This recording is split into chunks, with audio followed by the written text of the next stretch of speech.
I didn't leave the night she announced the pregnancy.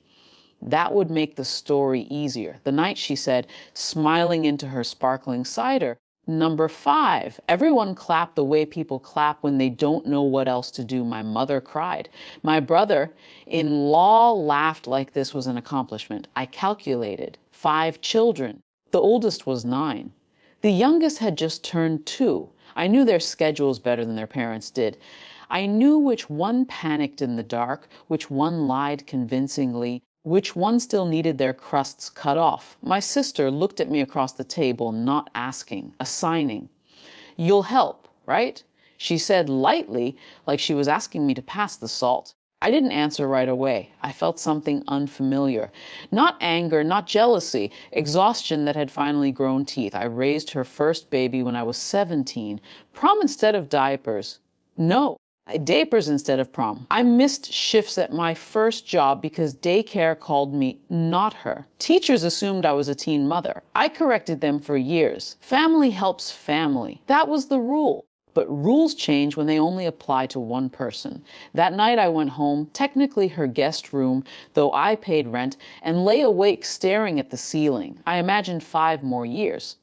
10. I imagined dating someone and explaining why I couldn't go on weekend trips because I had responsibilities that weren't legally mine. The next morning I told her, not dramatically, not shaking, "I won't be doing childcare anymore." She laughed first, a short, dismissive burst. "Stop, you're dramatic. I'm serious." Her smile thinned. "You've always helped."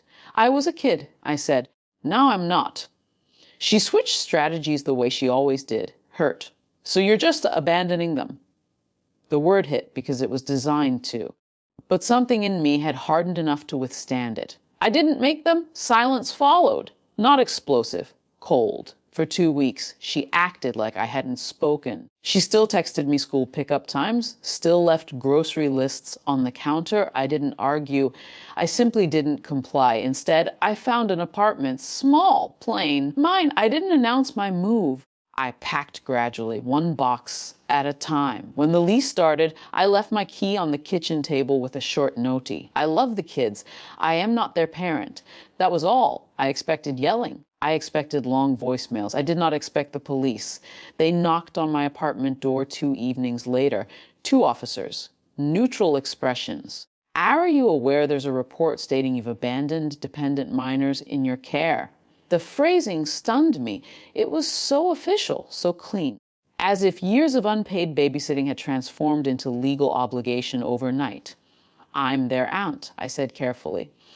"I've never had custody. They asked to come in. I let them. My hands didn't shake." That surprised me. I showed them my ID, my lease, my employment schedule. When they asked about guardianship papers, I almost laughed. "There aren't any." I said, "I've just helped." They stepped outside to make a call. I could hear only fragments, words like "no legal responsibility" and "misuse." When they came back in, the older officer's tone had shifted, subtle but unmistakable. "You are not legally obligated to provide child care," he said plainly. "If anyone continues to harass you using emergency services, there can be consequences." There it was, authority, concrete, unemotional, not on my sister's side. For the first time in my life, the dynamic wasn't emotional. It was factual. She called me minutes after they left. "How dare you embarrass me like that?" She snapped. I didn't call them. "You could have just come back." "That's not how this works." Her anger cracked around the edges. Beneath it was disbelief. "They said I can't report abandonment. They said you were never responsible." I let the silence sit. Because I wasn't. I said there was no screaming after that. No dramatic disowning. Just distance. Real distance this time. Family gatherings became tense. I wasn't asked to hold babies automatically. I wasn't handed diaper bags. When she struggled, which she did, she hired a sitter. Paid one. Our relationship didn't recover into something warm. It shifted into something restrained, careful. She no longer assumed. Sometimes I miss the kids in the casual way you miss something you used to do every day. But when I visit, I arrive as an aunt. I leave when I choose. My apartment is quiet, sometimes too quiet. I'm still figuring out what to do with that space. I don't feel victorious. I feel proportionate. For years, I thought love meant endurance, that saying no meant cruelty. It turns out saying no can simply mean accurate. She's pregnant again, and I am not raising this one either. This time, when she announced it, she didn't look at me at all.